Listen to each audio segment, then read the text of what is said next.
La pérdida de olfato y gusto es uno de los síntomas frecuentes del coronavirus. De hecho, muchas autoridades de la salud lo incluyen en la lista de síntomas habituales. También la OMS, aunque según la organización los tres síntomas más comunes siguen siendo la fiebre, la tos y el cansancio. El caso es que un cambio brusco en la percepción de los olores o los sabores podría ser un indicador temprano de que tenemos COVID-19. Pero, ¿cómo distinguir esto de la pérdida de gusto y olfato que nos suele producir una gripe, un resfriado común o una sinusitis? Pues de eso vamos a hablar en este vídeo. La alteración del sentido del olfato, clínicamente conocida como anosmia, y la del gusto, llamada disgeusia, se han observado tanto en pacientes graves y hospitalizados por COVID-19 como en pacientes con síntomas leves o incluso en individuos infectados pero que no presentaron ningún otro síntoma. Algunos expertos creen, de hecho, que la anosmia puede ser uno de los síntomas iniciales de COVID-19 y que por tanto identificarla al principio puede ser una buena manera de evitar la propagación de la enfermedad.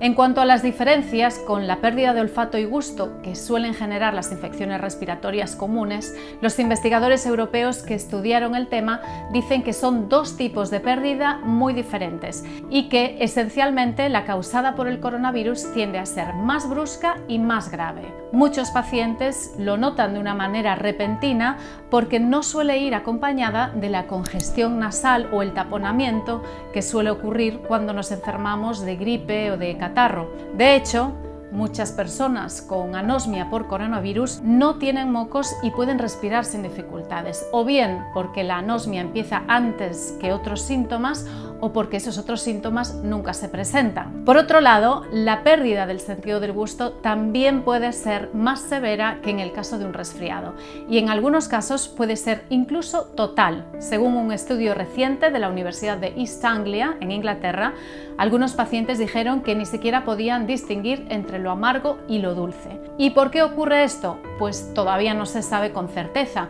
pero los investigadores sospechan que el virus afecta a las células nerviosas que están directamente involucradas en la percepción del olfato y del gusto. Ya sabes que la nariz y la boca son dos de las principales vías de entrada del coronavirus a nuestro cuerpo.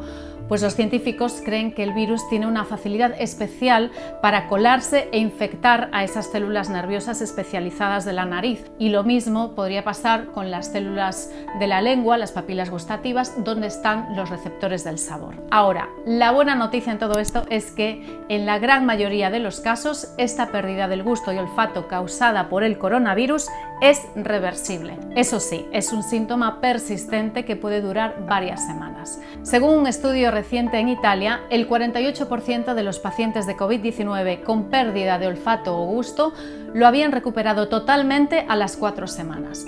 El 40% había notado ya una cierta mejoría y solo un 10% reportó después de 4 semanas no haber tenido mejoría alguna o incluso haber sufrido un empeoramiento. Esto significa que muchas veces esa alteración del olfato y el gusto puede durar más que la propia infección de COVID-19 y eso en parte se explica porque algunas de las células que forman parte del tejido olfatorio de las fosas nasales viven entre 30 y 60 días, es decir, que les puede tomar hasta 2 meses regenerarse una vez superada la enfermedad.